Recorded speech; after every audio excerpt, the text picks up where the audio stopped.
Olá, pessoal! Bem-vindo mais uma vez ao nosso podcast Ócio Saudável. Lembrando sempre que também quem não quiser ouvir, quiser ver o vídeo, nós temos também nosso canal no YouTube, seguir a gente nas redes sociais, né? E hoje mais um convidado. Estou aqui do lado do meu parceiro, Vinícius, né? Antes da gente apresentar o convidado.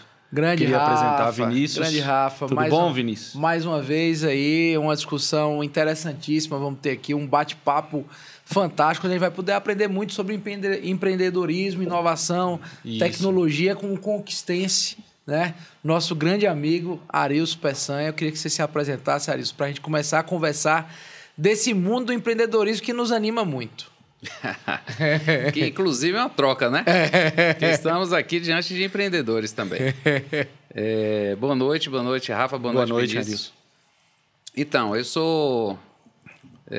eu estou numa crise, na verdade, existencial, porque até um ano um pouquinho atrás, eu era executivo de mercado e essa transição para o empreendedorismo ainda é algo que, devido à avalanche de coisas que aconteceram, a gente está ainda digerindo tudo isso. Então, quando pergunta, você é o quê? Você é do varejo? Você é um empresário? Então, estou nessa fase ainda de entender onde é que eu me posiciono, mas hoje eu posso dizer que empreendo, né? Que a gente desenvolve aí 2 empresas de inovação e atuo no mercado como consultor de varejo, supermercadista. E sua formação técnica? Vamos dar um breve histórico aí. Então, Rafa, vamos lá. Minha formação técnica, eu iniciei na universidade no curso de História. Né? Quando cheguei na metade do curso, aí achei que era hora de buscar uma outra possibilidade e fiz vestibular para Ciências Contábeis de uma forma sem nenhuma pretensão. Não preparei absolutamente nada. E aí fiz o vestibular, acabei passando em 44º e desistiram. Eram 40 vagas e desistiram 4. Exatamente. Então era para você ter feito. Era para ter feito. E tanto é que eu nem procurei informação nenhuma, né? Era na mesma universidade aqui, na Universidade Estadual do Sudoeste da Bahia. E quando eu fiz o vestibular, como eu não tinha nenhuma pretensão, eu nem procurei saber qual foi o meu resultado. Nada. No último dia da inscrição, as validações da turma, onde já começou a ter o processo de desistência, abriu novas vagas, no último dia, que já tinha aberto essa 44ª vaga, uma colega minha me procurou e falou: você vai ficar no curso de História e você vai para o curso de Ciências Contábeis? Eu, como assim? Você passou. Sério? Sério, eu não olhei o resultado.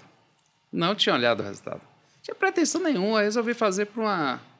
Não me preparei. E aí eu resolvi fazer por uma questão de... Naquele momento pintou aquela possibilidade de buscar algo novo. Mas por que você achou que a história não ia te dar... Eu gosto pra caramba de história. Adorava o curso de História, né? Mas, em algum momento, eu achei que, do ponto de vista profissional, não ia me atender. Era licenciatura em História, então eu ia ser pesquisador, professor. Então, aquilo não me encantava do ponto de vista de desenvolvimento profissional. Mas sempre gostei do curso de História, acho fantástico. Do ponto de vista de desenvolvimento filosófico, de pensamento social. É um curso que te prepara demais, né? Então, eu trago, inclusive, essas bases que a gente obteve no curso de História. Mas, em determinado momento, achei que, profissionalmente, eu queria buscar outro caminho. Na parte de Ciências Humanas, eu fui e fiz o vestibular. E aí, passei. E, no último dia, eu tive que tomar essa decisão. Na UESB. Formou aqui tudo. Aqui em Vitória da Conquista. E tive que tomar essa decisão de bate-pronto, por quê? Eu falei, eu não tinha nem estudado o que poderia ser feito ou não, quando você está fazendo um curso e passa em outro. Eu falei, acho que eu vou trancar aqui o curso de História e vou fazer os Ciências Contábeis. Aí o pessoal me explicou que não podia. Tem um detalhe que ele estava falando aqui. Os dois eram na mesma, né? Na mesma universidade. Na UESB. E tem algumas histórias parecidas. Ele estava falando aqui quando pergunta assim, não, que fase você está, você é empreendedor, você saiu do mercado e tal. E foi hoje, na verdade, me perguntaram assim, na verdade ontem à noite, eu estava assistindo uma palestra e tal, e fiz uma participação e perguntaram, e você, qual é a sua profissão? Eu falei, depende. Que hora do dia? Exatamente. Eu durmo gestor, acordo médico. Eu tava com o pessoal em Brasília, né? A gente chegou no ministério para visitar uma coisa. Não, você é o quê? Eu sou servidor federal, que a gente é professor universitário federal, né? Aí no outro, lá não, sou médico. Aí no outro, sou empresário. Mas você é o quê? Então, assim, Arilson, a gente tem uma relação de amizade que surgiu do café, na verdade, né? Quando a gente começou a entrar no mercado e tal, Arilson era do setor de supermercadista, né? Era comprador, enfim, de uma grande rede de conquista, foi que abriu as portas para o nosso café. E Arilson saiu disso para empreender, eu acho que estava na fase de transição ali. E é um cara que me inspira bastante. A gente tem muitas oportunidades nas sextas-feiras a gente fazer o happy hour lá no Mr. Wine, que eu quero daqui a pouco você fala um pouco sobre o Mr. Wine. E as ideias que ele tem sobre empreendedorismo, a visão de mercado que a Arilson tem, é uma visão diferenciada, e eu acho que combina muito com o nosso propósito aqui do nosso podcast, de falar de empreendedorismo e inovação, que é um cara inovador no que ele se propõe a fazer. Eu queria que você falasse um pouco do Mr. Wine, falasse um pouco do self-market, né? Do Oni, né? As áreas, né? As áreas, exatamente. Você falou desse momento aí da sua vida, e eu lembro disso, cara, porque você chegou lá, você com a Ana e tal, e aí foi discutir o projeto que vocês tinham. Isso tem quantos anos, Vinícius? Olha, quando começou a conversar com você, deve ter aí na casa de 2 anos, 2 anos e meio. Eu acho que mais um pouquinho. Cara. Foi mais um pouco. Porque vocês ainda estavam na fase de desenvolvimento. Sim, verdade. Do produto. 4 anos. Isso é por aí, 4 anos. Vocês não tinham ainda embalado nada, vocês estavam desenvolvendo o produto. 4 anos. E eu lembro que vocês me procuraram, a gente foi conversar, e como eu estava no varejo, e no varejo a gente sempre... na área comercial, a gente está sempre 1 ano à frente. Então, o que a gente está vendo ali são coisas que estão acontecendo agora e tendências de mercado. Né? E quando o Vinícius me procurou com a Ana Paula, falou, vamos desenvolver uma marca de café e tal. Eu falei, porra, primeiro, eu sempre vi que em Vitória da Conquista, apesar da cidade ser extremamente importante do ponto de vista de produção de café, no Nordeste, a gente nunca desenvolveu marcas de valor agregado. Esse era um ponto. Né? Então, eu sempre visualizei Conquista como uma produtora de commodity, de revenda de café. Então, esse era um ponto. Segundo, o mercado estava indo numa tendência de produzir cafés de melhor qualidade e de valor agregado. E na época a gente falou sobre isso, eu falei, vá nessa linha. Eu acho que nós temos bons produtos, precisa ser valorizado, isso precisa ser trabalhado, né? Trabalhado mesmo, produto de uma qualidade superior para ter um valor superior. E eu lembro disso, e os dois com a perspectiva de empreendedorismo mesmo, visualizei, e depois, tempos depois, apareceram lá com os produtos na mão. Falei, porra, era isso que eu achava que vocês deveriam fazer mesmo, e seguiram direitinho o roteiro. Parabéns. E hoje você está com a empresa de vinhos e a empresa do container, né? O self-market, né? Então, Rafa, aí foi um momento também, há cerca de 2 anos atrás, eu comecei a pensar na possibilidade de empreender. E aí comecei a... E por que você começou só para... Acho que vai chegando um determinado momento que você começa a enxergar na sua trajetória profissional um momento de algo mais. Eu acho que a gente... É meio que aquela curva de vida de produto, eu sempre gosto de trazer ela para várias situações. Então, na curva de vida de um produto, de qualquer estratégia de negócio, você tem um determinado momento que a tendência é ou planar e, em algum momento, cair. Não estou dizendo que eu iria perder minha qualidade de entrega, Mas chega a determinados momentos que você sente a vontade de se autodesafiar, de propor algo a mais, de buscar algo que isso possa ali, aquela curva que pode dar uma quebradinha, você empinar ela. E é um desafio, mas também é um grande risco. Claro. Né? Mas o empreendedorismo, né? É um risco e é meio que, às vezes, quando você se lança da forma como a gente se lança em um negócio novo, e principalmente um negócio inovador e tudo mais, é meio que o cara saltar de paraquedas. Rapaz, eu tô com essa frase na cabeça, porque o livro do Flávio Augusto que acabei de ler, o Punho de Flexão, ele termina com essa frase. Porque ele faz essa analogia que na verdade, não é nem paraquedas. Ele não, fala, é saltar. Saltar, é verdade. Pule do bungee jump. Ele usa o bungee jump. É isso então, mesmo. Empreender é isso, né? Paraquedas, se você já tiver alguma coisa exato, preparada para ensinar... Paraquedas tem uma segurança. Dá uma segurança, né? Mas é um salto. Pode ser uma aventura, mas uma aventura de segurança. Agora, saltar sem nada... É um salto que você dá tentando buscar ali algumas alternativas de você se equilibrar e conseguir pousar. E aí a gente voltando, né? Porque a gente foi o porquê, mas você tá com lançou as duas empresas próximas, ou qual veio primeiro? Fale um pouco delas, né? Eu gosto de planejar as coisas, né? Eu trabalhei com planejamento e gosto de ter um lado racional, que eu gosto de manter, isso me dá segurança. Só que os dois negócios que a gente acabou implementando vieram de uma forma muito rápida e planejamento fast.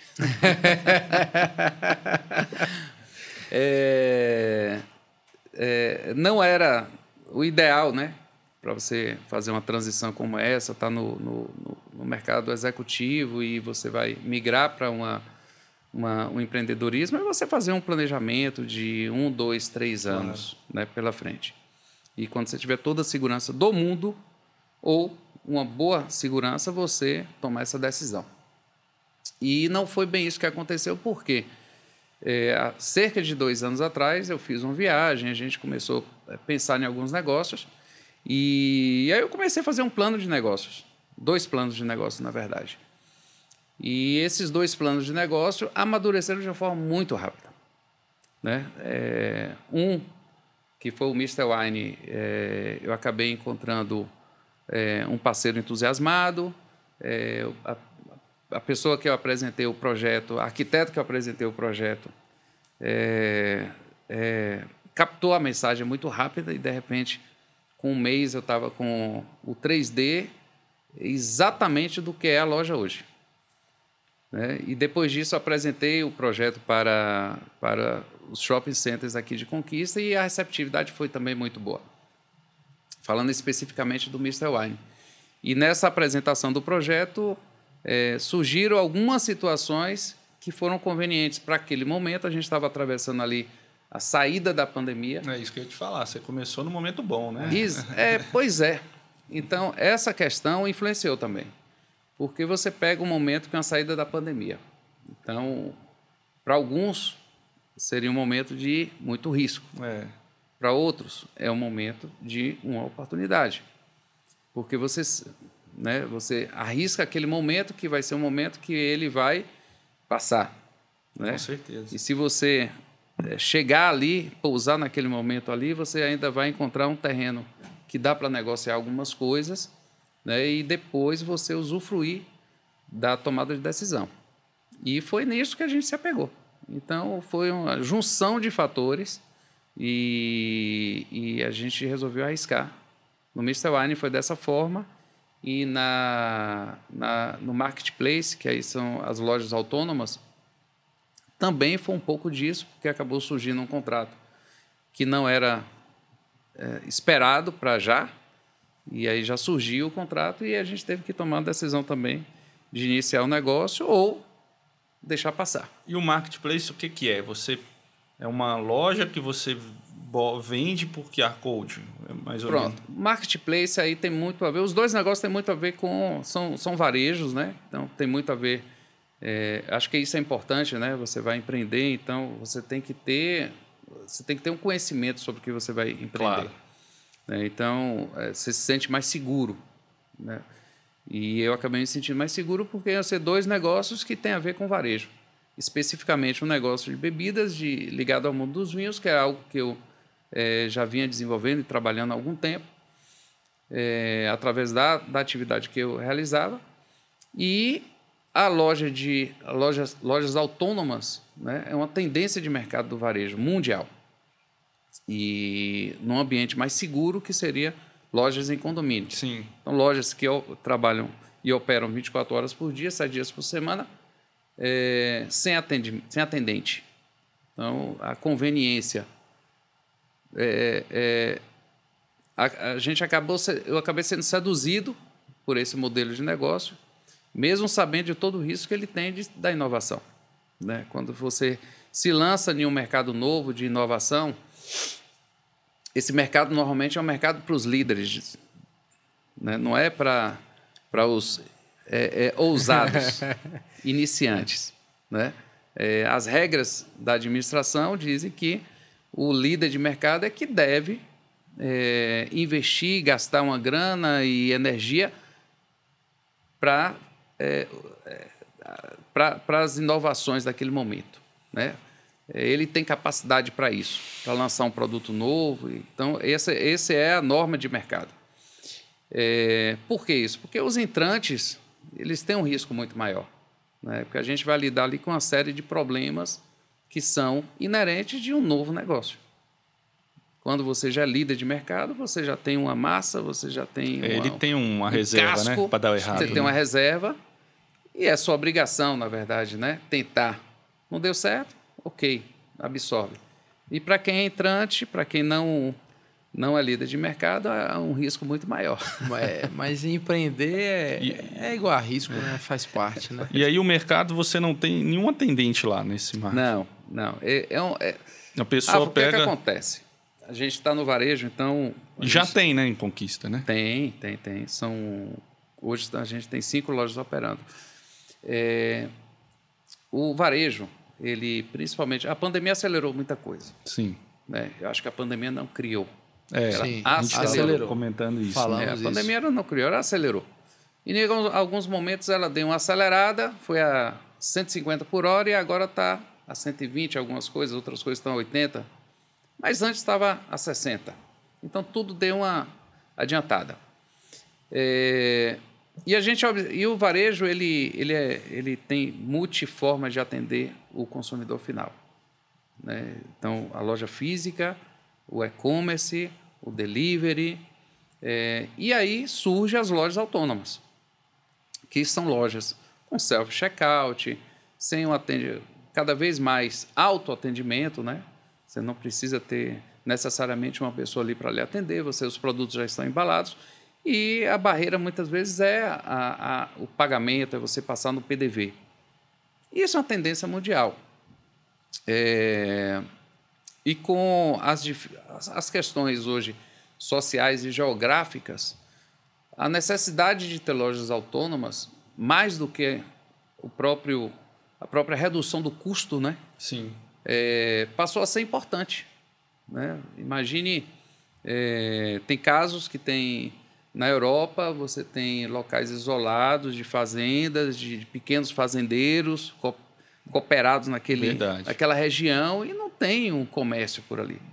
Os caras começaram a botar lojas autônomas lá para atender, né?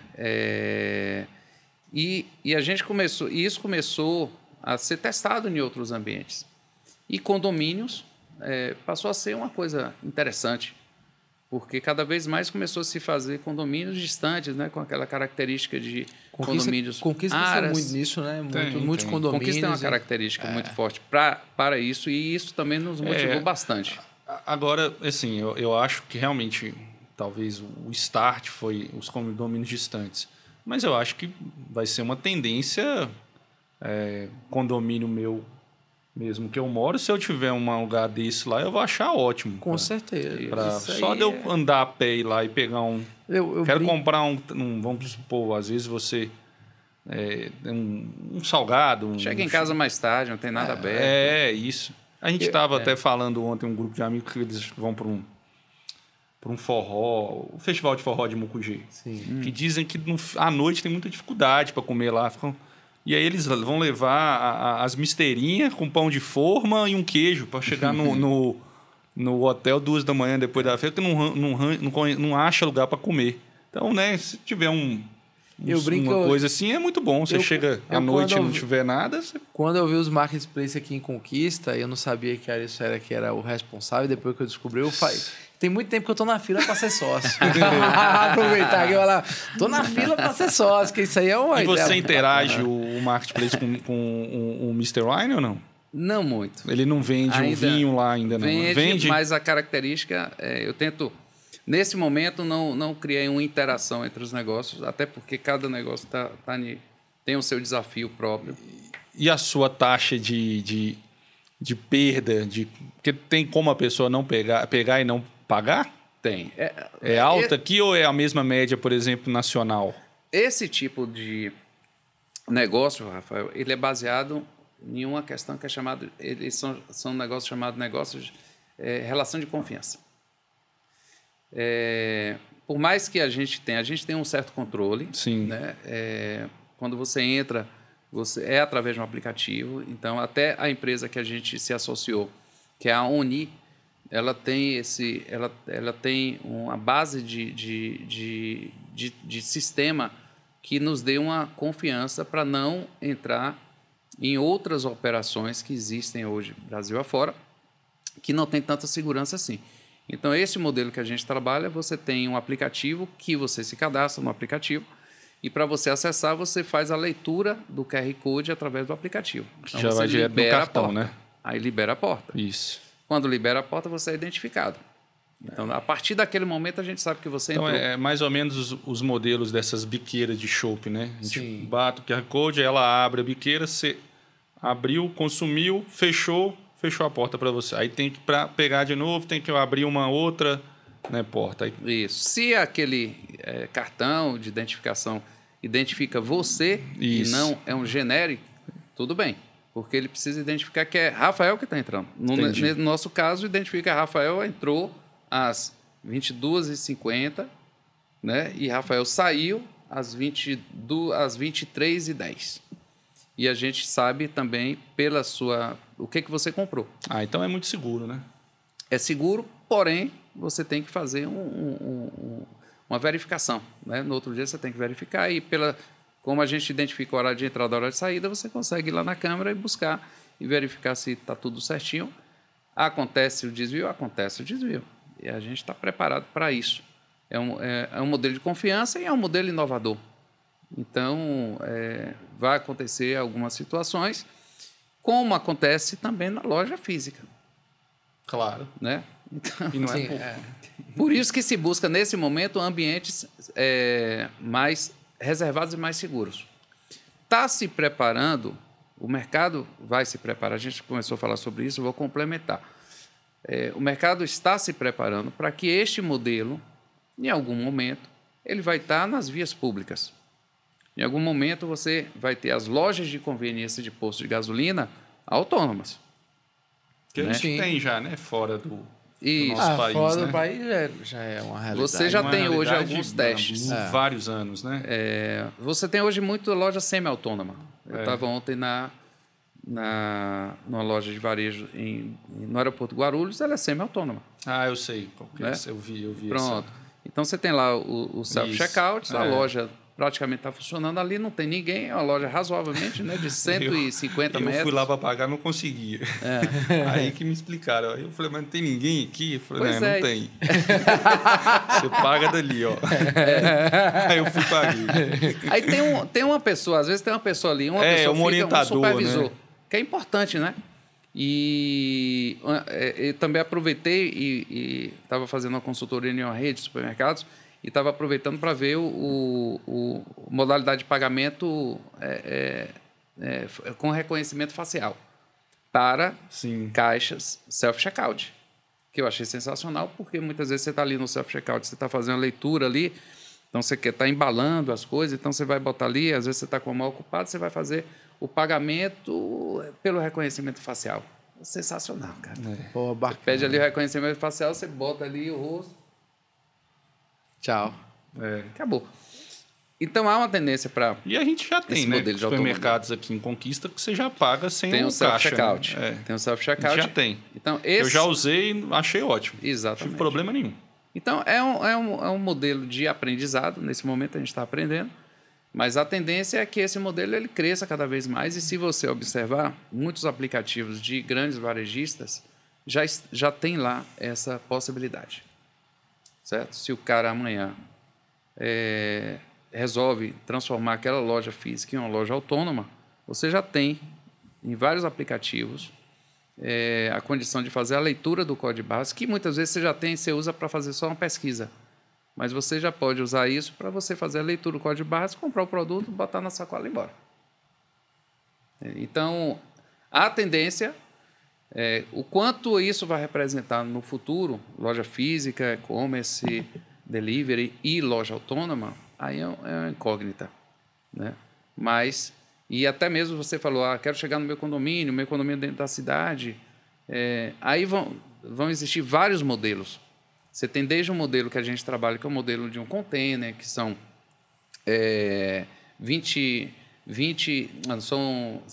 14 metros quadrados, outros que têm 25 metros quadrados, mas você pode ter simplesmente uma geladeira dentro de um condomínio vertical. Você pode ter uma porta de geladeira e uma porta de salgadinhos, né, de lanches rápidos. Então, vários modelos que podem ser adaptados. E isso acaba adequando também ao nosso modelo de vida atual. Sim. Esse modelo que a gente tem de muitas vezes de chegar mais tarde em casa e de precisar ter um certo conforto. E bom porque ele não tem hora, né? É 24 horas. Você vai a hora que quer. E a loja está lá no condomínio agora. Então, às vezes a pessoa... Isso para a empresa é ótimo, vende 24 horas. 24 horas. E a gente entende que o marketplace é algo inovador, né, do seu empreendedor, da sua veia de empreendedor. E o Mr. Wine, o que é que ela tem de inovador? Assim? O que é que a Mr. Wine tem de inovador? Mr. Wine, aí a gente criou... Primeiro assim, a paixão pelo mundo dos vinhos é uma coisa que... O mundo dos vinhos é uma coisa boa de se apaixonar. É fácil de se apaixonar. Fácil de se apaixonar. Não é difícil. Fácil de você se apaixonar pelo mundo dos vinhos. E eu fui visitando alguns modelos que já existem, né? E eu queria uma coisa que fosse uma coisa que gerasse uma certa democratização do consumo. A gente tem um problema no Brasil em relação ao mundo. A gente tem uma série de situações culturais que, de uma certa forma, impactou o consumo de vinhos no Brasil. Claro. A gente tem um consumo no Brasil hoje que não chega a 4 litros por habitante ano. É bem a gente estava falando da Argentina. Eu estava lendo isso, que o nosso consumo Argentina, com todos os problemas financeiros do mundo, consome 27 litros por habitante. A gente consome 4. Está muito longe. Considere que esses 4, 70% é vinho de mesa. Ou seja, de vinho que não é produzido de uma uva que não é ideal para se produzir vinhos. Por isso que se faz o vinho suave, porque se adiciona açúcar, porque é muito ácido. Né? Então, a gente tem um potencial gigante pela frente, só que a gente teve problemas diversos no passado que nos trouxeram a ter esse desenvolvimento cultural ainda no estágio de aprendizado muito iniciante. Então, é sempre um dos pontos que eu sou muito crítico em relação a essa questão dos vinhos no Brasil, mas um dos pontos que eu sempre observei é que o vinho é tratado como um produto elitizado, como um produto caro, porque pertence a uma classe mais evoluída culturalmente. E, na verdade, o vinho é uma bebida e é tratado na Europa como um alimento. Né? E esse é um problema também. No Brasil, a gente trata o vinho como uma bebida alcoólica. Na Europa é tratado como alimento. Algumas culturas, crianças, adolescentes tomam, né? Tomam vinho porque faz parte até da mesa, do dia a dia, de todo dia. O produto também, para a gente, é ruim. Isso. Né? E é incrível, porque a gente tem uma super taxação e contribui para o preço do vinho. E nossa produção não é tão alta, né? Pois é. Pois é, e você pode ainda, e ela vem crescendo, né? Claro. Mas você pode dar um salto muito grande se houver um entendimento, principalmente dessa questão tributária, né, para adequar isso, porque você coloca o vinho na condição de um produto alcoólico de 30% a 40% de álcool, quando você tem o vinho que circula entre 6% 14%, é isso aí. E consumido de uma forma adequada, moderada, como na maioria das vezes né? Porque a gente sabe que o vinho ele tem essa característica de ser um produto que você vai bebendo ali de uma forma mais moderada, principalmente tomando água, hidratando, que faz parte do ritual de beber o vinho e tudo mais. Então, ele tem uma possibilidade de ter um crescimento, de ter uma taxação diferente, né? E com isso você vai criar uma acessibilidade. Então, voltando à questão do Mr. Wine, é isso. A gente entendeu que a gente precisava criar uma acessibilidade aos vinhos e uma democratização de consumo, né? Quebrar os paradigmas. E aí pensamos de que forma a gente poderia chegar nesse objetivo. Uma das formas foi, vamos pensar aqui em colocar uma loja que as pessoas tivessem um acesso melhor. Então, pode ser um quiosque, em um shopping ou em um ambiente fechado, numa galeria. E o quiosque, por quê? Porque o quiosque ele quebra essa barreira de um produto mais elitizado ou um produto que seja pouco alcançável. Então, o quiosque é aberto, então você passa por ali, você olha, enxerga e você pode encostar, tocar, então ele cria uma acessibilidade, né? A própria loja ela tem poucas barreiras para você acessar. Então, esse foi um ponto. O segundo ponto era tentar unificar algumas situações para criar experiência. Eu sou do varejo e eu gosto muito da experiência. Eu sou um adepto da loja física, né? Aquela questão. Na pandemia começou a surgir várias teorias, né? Sim. As lojas iam acabar. Ia acabar nos restaurantes. Vai tudo acabar. E o pior, cara, assim, é que eu lidava com muitas indústrias e você via os caras comandando grandes indústrias nacionais. E não, a ideia era essa. A ideia era que o mundo ia realmente se transformar em virtual. E a gente via propostas para desenvolver o mercado online, porque tinha que acontecer o mercado online, como se fosse uma coisa que era uma tendência, mas que muitas empresas estavam colocando isso como algo definitivo, né? Tudo ia ser virtual. E eu sempre fiquei um pé atrás, porque, primeiro, eu gosto muito da experiência da loja física, mas, para mim, a experiência também de uma loja virtual, ela é bem-vinda, mas é mais difícil das sensações que você tem na loja física, né? Acho que isso é insubstituível. Você ir, sentir o cheiro, visão, tato, encontrar as pessoas. Então, acho que isso é muito importante. Então, sempre fui um adepto da loja física, até porque ali a gente consegue não manipular, mas você consegue levar ao consumidor uma experiência de verdade se você trabalhar bem, né? Porque aí você vai levar boas imagens, um visual bacana, você vai levar uma apresentação de produto, você vai sugerir uma degustação, você vai criar um momento diferente. Então, a ideia do Mr. Wine era isso, criar uma experiência. Então, a gente criou a loja e, anexo à loja, a gente tem um wine bar. Então, você pode, além de comprar... Porque aí faz o que você falou, né? Porque hoje a gente sabe que o mercado digital, né? Até duas empresas se fundiram, né? Isso. Até uma atriz virou uma atriz da Globo, agora é a garota propaganda. Que é isso, né? Ou a pessoa compra a garrafa toda ou não compra. Você proporciona isso, né? Isso. Que eu vi lá, você bota um cartãozinho. Isso. Aí o cartãozinho serve a taça. Acho que é 30, 50 e 100, não é? Dispensa. fez parte do projeto a gente ter algo que gerasse, dentro do pacote, vamos ter um wine bar, vai. Então, a pessoa vai comprar um vinho, vai pegar ali na adega, ou vai pegar na própria loja, porque um ambiente climatizado e até o ambiente de Vitória da Conquista, ele permite. Mas, o que mais a gente pode oferecer? Então, a gente trouxe a questão da máquina, que é uma máquina de vinhos na dose. É uma dispenser. E ela consegue preservar, então é uma máquina que tem uma tecnologia bacana, né, isso aí. interessante, porque ela consegue preservar. Porque eu sou cliente. Eu já usei também. E vale a pena porque ela preserva mesmo, você não tem a oxidação. E hoje você está com ele só quantos pontos? A Mr. Wine tá no Shopping Boulevard. É uma loja piloto ainda, né? Mas já é uma loja piloto numa fase a gente já pilotou ela durante um ano, então a gente já sabe os prós e os contras, o que desenvolveu, o que pode ser ajustado. E a ideia é esse desenvolvimento dessa loja para a gente projetar as outras. Sim. Fora também, porque eu te falo isso por quê?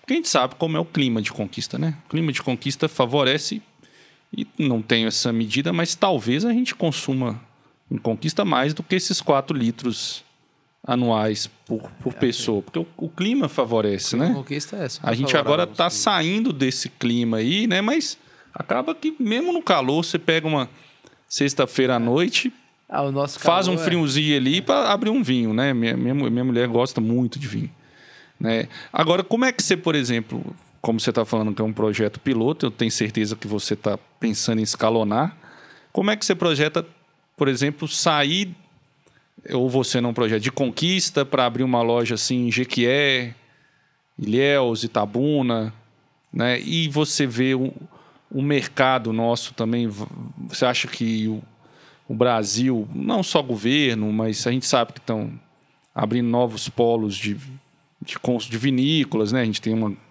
nova aqui na Chapada. Porque eu falo isso, eu vejo muito, foi o exemplo eu não sei se foi da Nestlé ou da Danone, quando ela veio para o Brasil, ela veio vender iogurte. E o consumo de iogurte no Brasil era muito pequeno. Era muito pequeno comparado com o que era a França. E ela falou, eu vou investir que o consumo no Brasil aumenta, mesmo que eu vou ajudar o meu concorrente, mas isso vai ser para nós todos. Né? Você vê se isso alguém no Brasil pensa dessa maneira para a gente aumentar esse consumo de vinho, né? Porque como a gente falou, é uma bebida até certo ponto, dependendo da quantidade, ela é até certo ponto saudável, né? Rafa, olha, eu acho que a nossa possibilidade de incremento do mercado de vinhos, independente de clima, de tudo, com o consumo que nós temos hoje de 4 litros...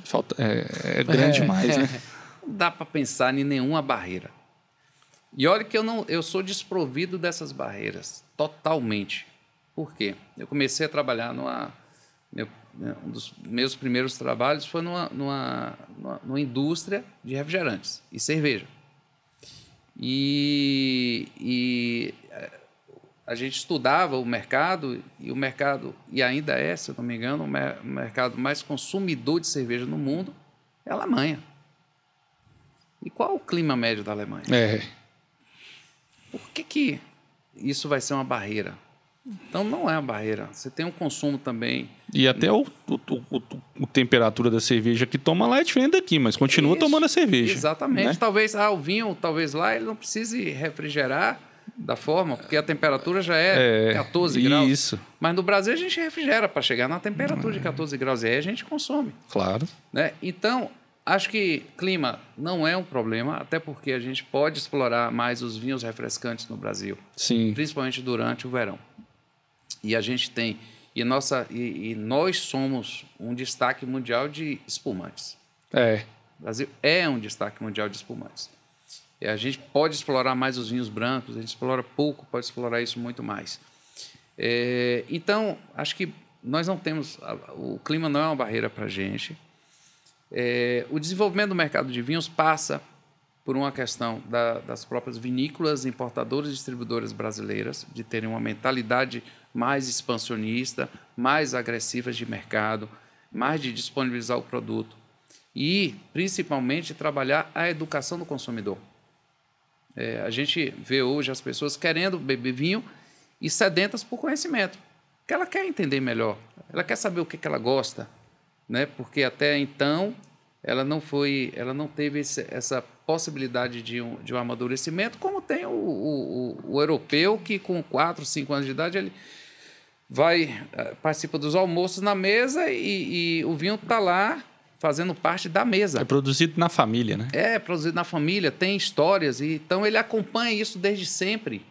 Né? Não é que a criança vai consumir o vinho, mas ele acompanha, é tão normal para ele, natural, que o vinho faça parte do almoço do dia a dia. E você fez isso, né? Ele vem fazendo com certa frequência aqui. Né? Então você já está pensando isso, né? Inclusive um sócio meu participou do curso. Exato. Né? Então você está educando, né?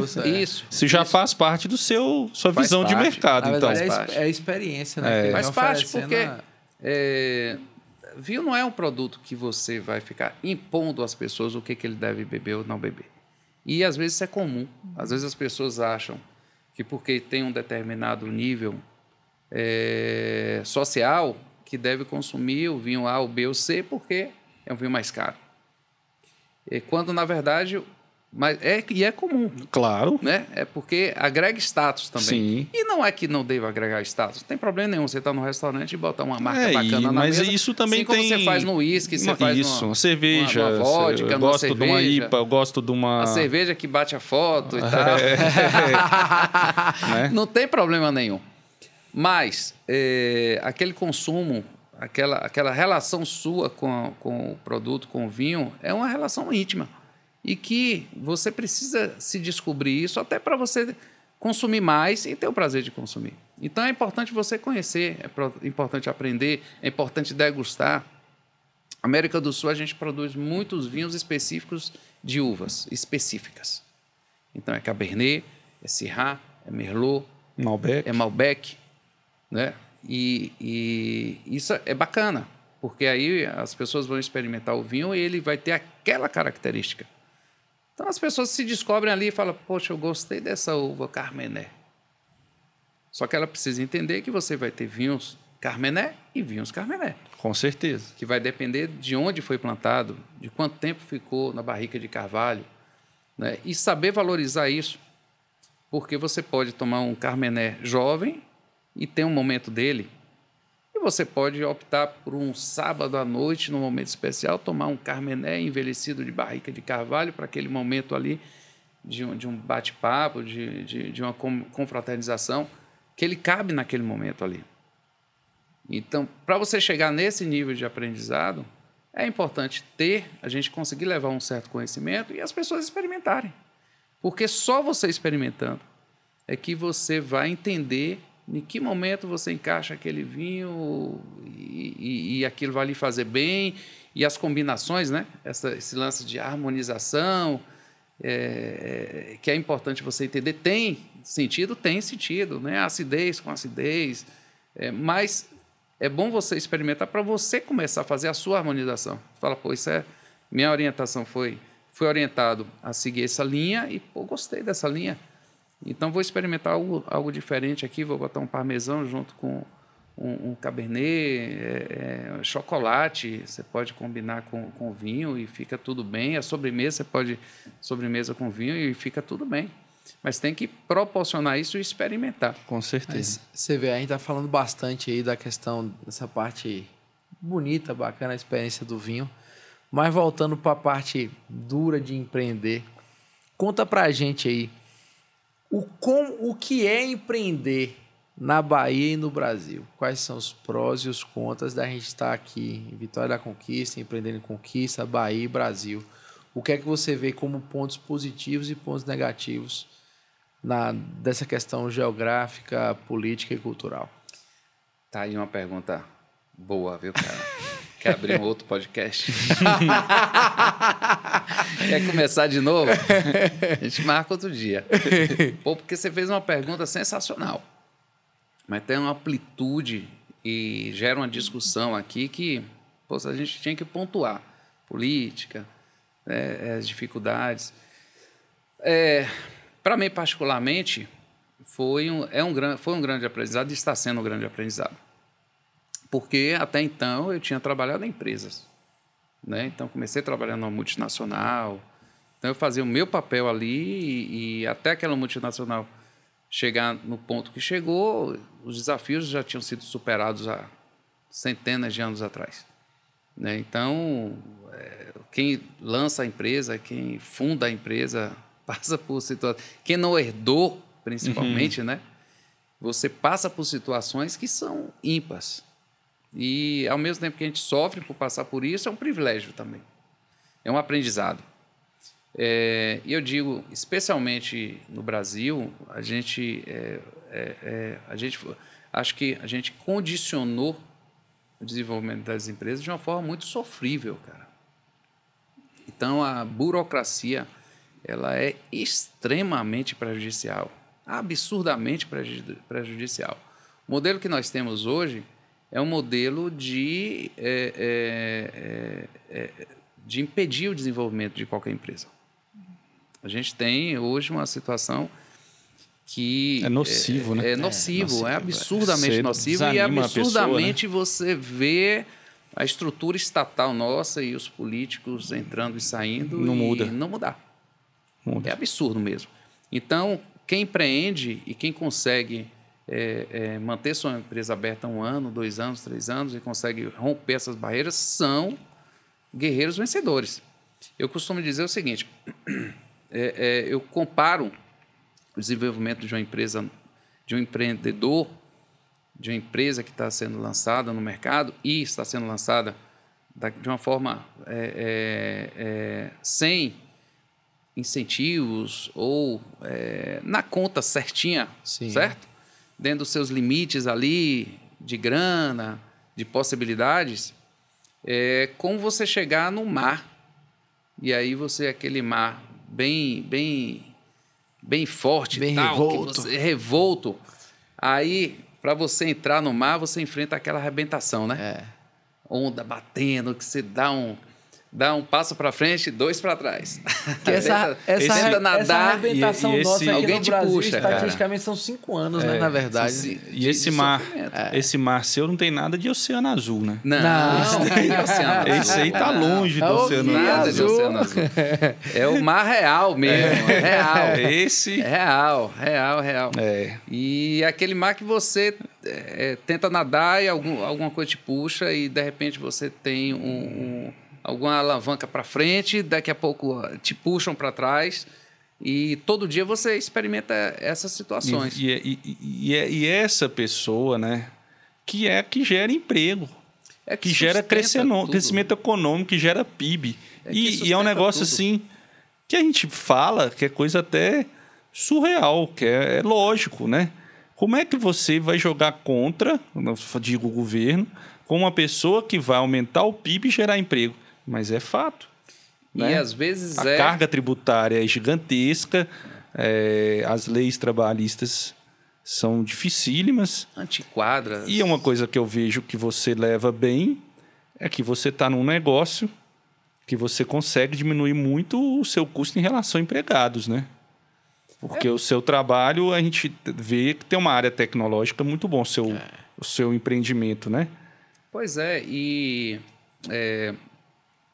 e a busca talvez não devesse ser e não é essa a ideia inicial, mas a busca, eu vejo hoje que muitos empresários buscam as empresas talvez reduzir o quadro funcional, não porque é uma tendência ou porque tecnologicamente a gente pode avançar, porque isso vai gerar uma nova experiência ou novas oportunidades, mas às vezes reduzir porque o custo de manutenção de pessoal é muito caro no Brasil. Né? E o problema é que essa grana não fica na mão do colaborador, certo? Então, isso é muito ruim, que você tem que fazer uma conta de 60% do que você paga, 60%, 70% são de encargos e tudo mais, e aparece tributo, e aparece uma coisinha aqui, outra ali, e isso acaba desviando o foco do resultado e esse investimento efetivamente não vai para a mão, às vezes, da pessoa. E o mais ruim disso tudo aqui é quem defende uma uma sociedade mais igualitária ou uma sociedade que tenha um menor distanciamento das classes sociais,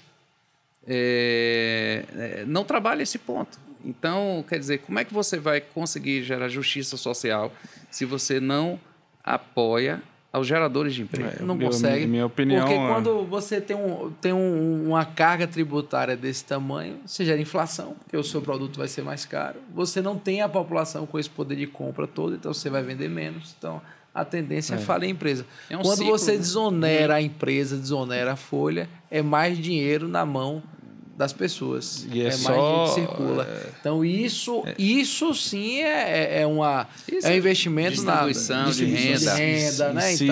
E ser apolíticos, como a Arilson disse, até hoje ninguém fez isso.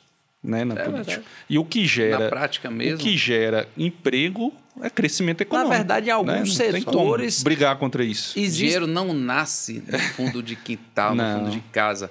O Banco Central não sai produzindo dinheiro sem lastro, cara.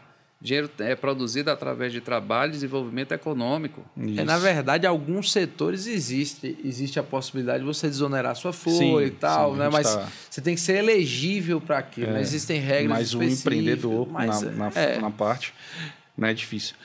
E Arilson, da Mr. Wine, você não vende nada maneira digital, né? Olha, como é que você pensa esse mercado? O dispenser que nós trabalhamos de vinhos em dose, ele é digital. Mas entrega não, né? Delivery não tem. A gente tem delivery através das plataformas de delivery que estão disponíveis hoje. Né? Então, a gente trabalha dessa forma. A máquina de dispensa, ela é semi-autônoma praticamente, né? Porque quando você chega lá, você recebe um cartão. Esse cartão você tem que depois e uma acertar, taça, né? E aí você coloca na máquina, ele vai registrando o seu consumo e no final você paga pelo seu consumo sem ninguém precisar necessariamente lhe atender ou interferir. Você tem sua liberdade de chegar lá e escolher o vinho que você quer. São 5 opções. Nesse caso, gostaria de ter uma máquina que tivesse mais. Um dia talvez.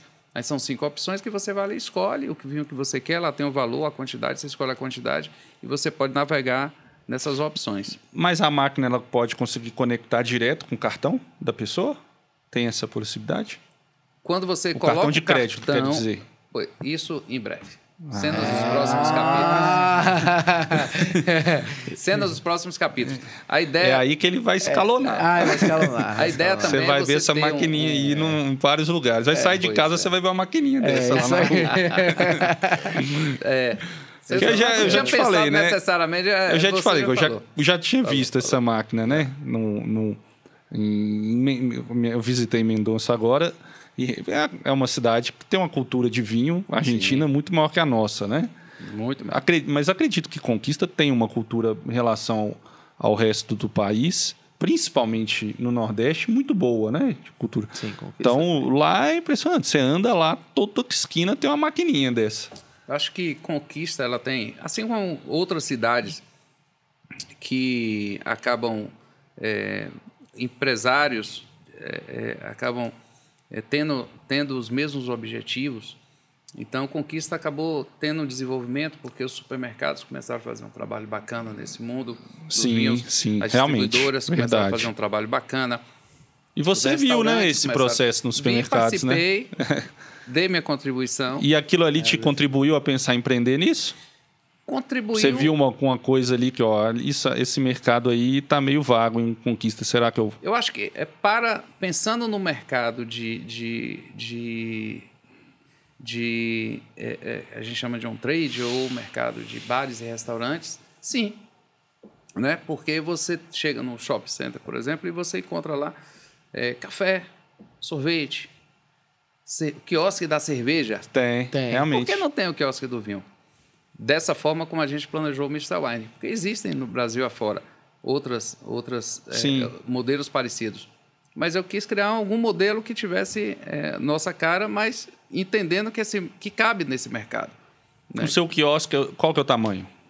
Ele é um quiosque relativamente grande. É um quiosque de 30 metros quadrados. Porque ele tem uma loja... E e tem a parte de serviço também. Você vende, né, alimentos também, né? Aí a gente vende produtos que façam uma certa harmonização Com os vinhos, então, nós temos ali um mix de queijos, um mix de salames, alguns salgados que complementam. Essa questão de alimentos ainda é para a gente um desafio, né? De você chegar no mix mais adequado para aquele tipo de ambiente. Então, isso é uma das coisas no piloto que eu considero que seja ainda algo para a gente evoluir bastante. Olha, dentro do seu dia a dia, que eu sei que empreender não é fácil, você tem mais de uma empresa, você saiu do varejo para empreender, e seu dia a dia é corrido, mas acredito que você tenha seu momento de ócio, Isso. de sossego, e talvez nesse momento você tenha novas ideias. Como é que funciona nesse seu dia a dia? Você tem esse momento de ócio, e o momento de ócio te ajuda a desenvolver novas ideias e a ter estalos assim, sobre sua empresa, sobre coisas que você talvez estivesse fazendo errado e que você mude? Como é que é isso sua vida, no seu dia a dia? Então, esse momento de ócio hoje está sendo ocupado por mais trabalho. Que eu faço consultoria para o mercado varejista, especialmente supermercadista. Então, hoje, parte do meu tempo a gente está ocupando com a consultoria, o que não deixa de trazer novas possibilidades, novas ideias. Eu falei aqui do reconhecimento facial, que foi exatamente numa visita a um supermercado, que eu fui fazer um diagnóstico e vi essa inovação, achei bem interessante. E a própria consultoria é algo que eu já tinha no meu plano e eu sempre visualizei, né, como algo também para ter uma troca com o mercado. Ao mesmo tempo que eu consigo, e que eu acho isso importante, assim, o conhecimento, a experiência que eu tive ao longo desses anos, de poder devolver isso para o mercado. Especialmente porque o mercado de varejo no Brasil é um mercado em crescimento, em desenvolvimento, mas muito carente de desenvolvimento técnico, né? Então, isso é uma necessidade do mercado e é algo que, pela experiência que eu já tive, que eu achei que era importante eu estar colocando isso à disposição, até porque eu tenho um carinho muito especial pelo médio varejo. A gente tem hoje uma possibilidade do grande varejo cada vez mais se concentrar. Sim. E a gente tem um médio varejo que ele é muito apaixonado pelo que faz, empresas familiares, né, desenvolve. E supermercado gera muito emprego. Demais. Rafael, você não tem noção. Vamos ter As pessoas não têm noção e não há valorização sobre o que é isso. Nós vamos ter 2 aqui agora, né? Novos. Mas esqueça os grandes negócios. Os pequenos. Esqueça, né? Os grandes. Esqueça os grandes. Porque se você for comparar um atacarejo, a quantidade de pessoas por faturamento que ele gera é infinitamente inferior ao que um pequeno gera. Entendi. Infinitamente. Essa relação é importante. Infinitamente. Né? Pelo faturamento, né, alguns milhões, quantos colaboradores? 400. Ah, que número maravilhoso. Mas o que isso aí gera não gera, não é ruim. Está ali naquele cantinho, faz parte do plano, faz parte do jogo, está ali, ok. Mas você vai ali na esquina, aí você encontra um supermercado. 2 checkouts. 120 metros quadrados. Quantas pessoas trabalham ali? 15. Aí você encontra o outro ali, 4 checkouts. 400 metros quadrados. Quantas pessoas trabalham ali? 30. Se tiver padaria, açougue, mais gente. Aí você vai ali, tem outro supermercado com 6 checkouts, né? 30 vagas de estacionamento, 500 metros quadrados. Ele pode ter ali 60 pessoas trabalhando. E aí você chega num bairro, aí dá uma volta de carro no bairro. Quantos supermercados você vai encontrar dessa forma? A gente teve uma 20. visão assim agora. A gente estava vendo um jogo recente agora, né? Foi. Falar o jogo. Não. Cruzeiro do Vasco. Não gosto de falar, não, que eu perdi. E a gente Você apostou no Vasco, cara? Eu sou vascaíno, né, mas sofredor. Aí a gente tava, Perfeito. a gente tava sentado vendo o jogo no bar, aí tinha uma padaria, né? Isso, Foi até isso. em Ilhéus. Aí eu falei, ô Vinícius, olha o tanto de gente que tá saindo dessa padaria agora, os funcionários. 10h30 Nós começamos a fazer a conta, mais de 10 saindo, 10h30 da noite. Sim. Muita gente. Eu visitei agora um parceiro, ele tem 2 lojas. São 490 colaboradores. Ai, Deus, isso é gente. 490 colaboradores. Importância Uma cidade de um empreendedor de 30 desse, né? mil habitantes. Nossa. Ah, Maria, cara. Certo? Mas se isso não for destacado, as pessoas não enxergam. É. Às vezes o próprio empresário não enxerga. Você não sabe a importância dele. Porque esses 490 tem uma família e essa família, ele compra alguma coisa ali, compra remédio não sei aonde. Claro. Né? Giram a economia de uma cidade. Sim, e 490 direto. Fora o... Não, aí direto? indiretamente é 10% da cidade está relacionada com essa empresa. E supermercado ele precisa ser cada vez mais valorizado, porque supermercado ele gera muito emprego. Porque supermercado abre que horas? 7, 8 da manhã. E fecha que horas? 10, 11, meia-noite, né? Então, são quantas turmas de trabalho? São 2, 3 turmas de trabalho. Então, a gente foi para o mundo do supermercado, que é outra paixão.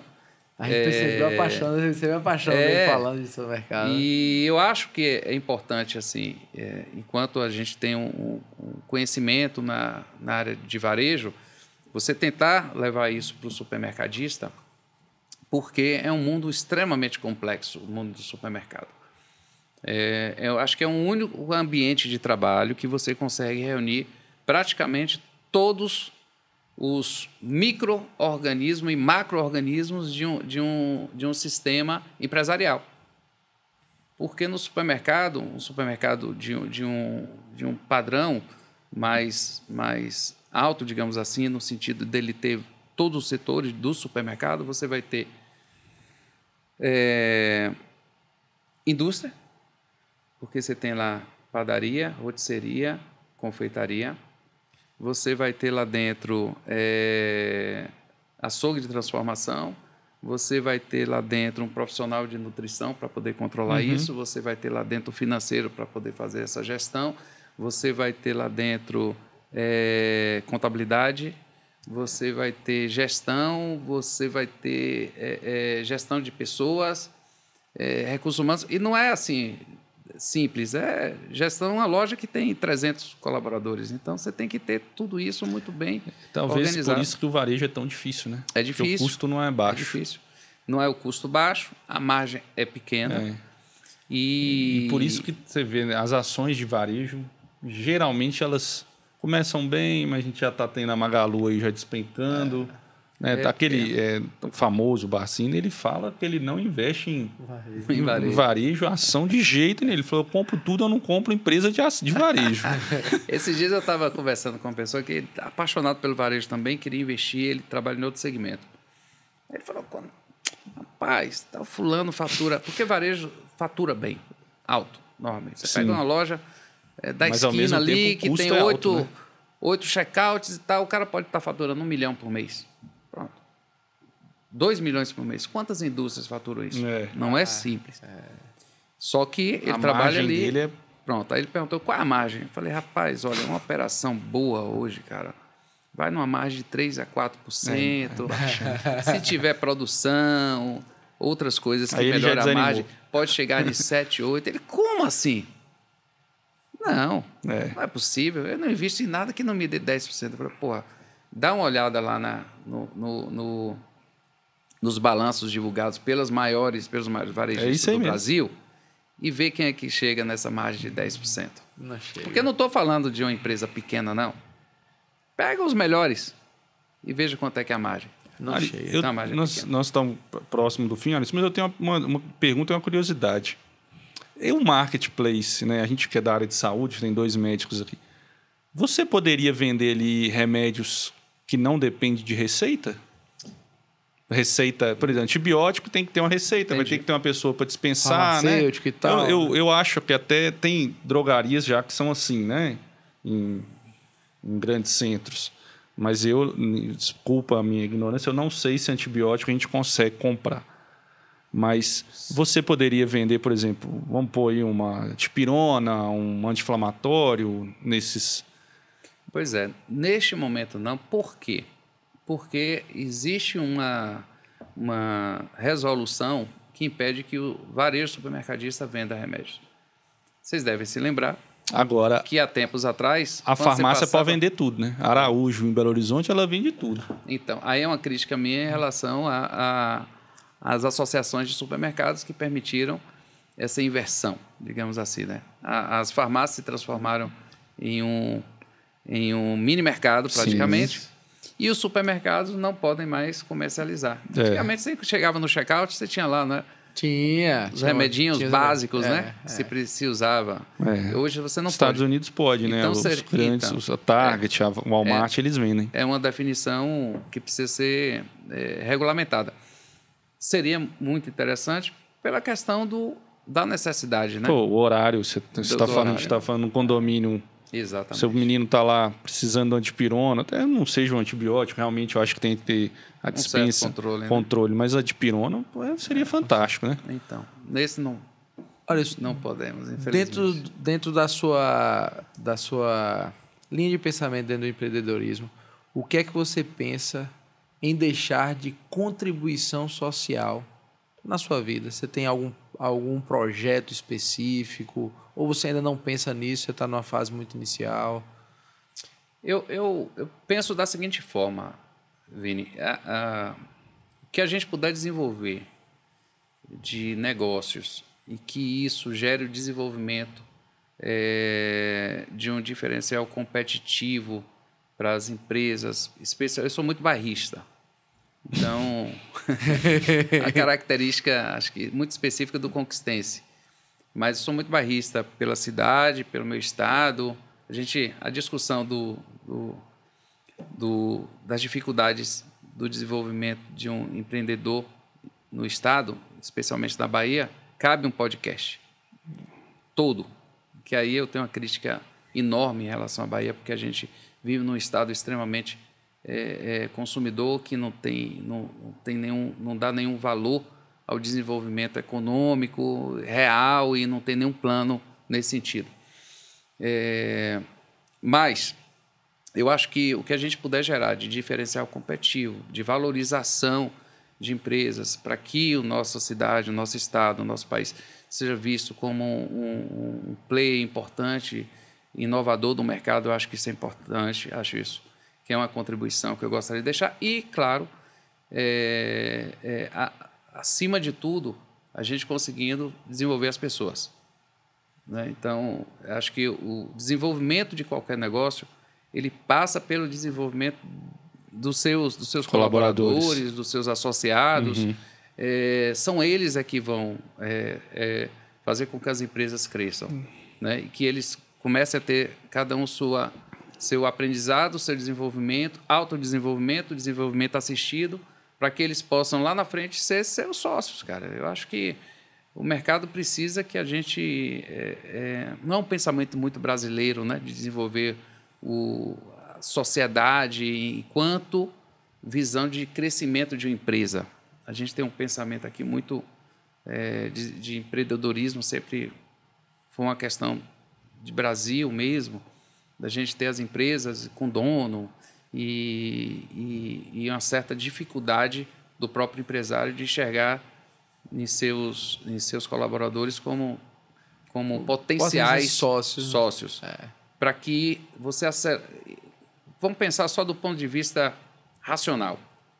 Você acelera o desenvolvimento de qualquer empresa se você se associa às pessoas que estão do seu lado, que lhe ajudaram a construir um negócio, né? Fora isso, a empresa pode crescer? Pode crescer. Só que o que ela poderia crescer em 3 anos vai demorar 10.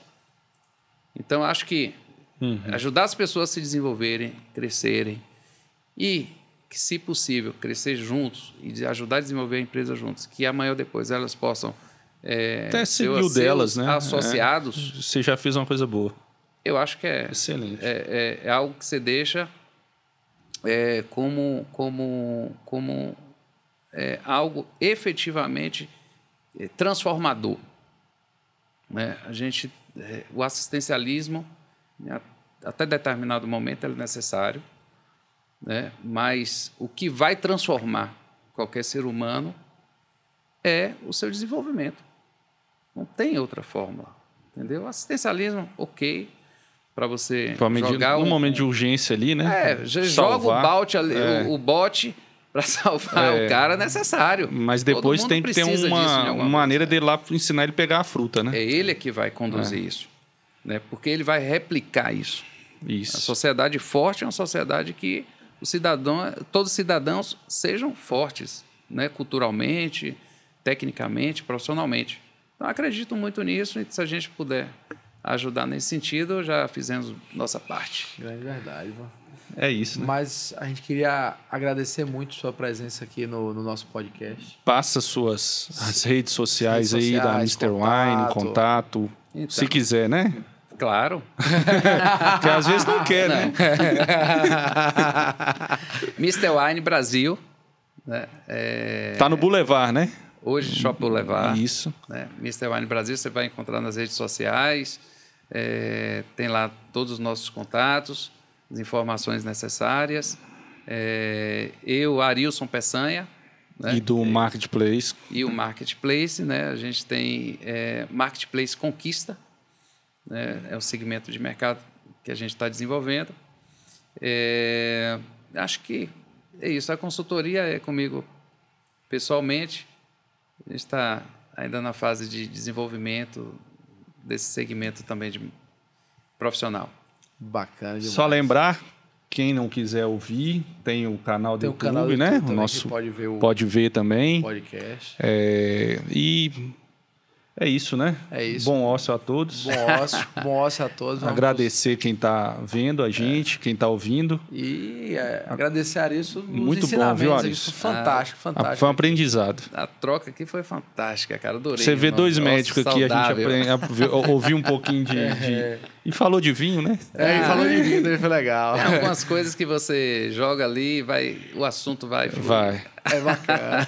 É isso. Bom demais. Valeu, amigos. Obrigado. Até mais, gente. Até a próxima.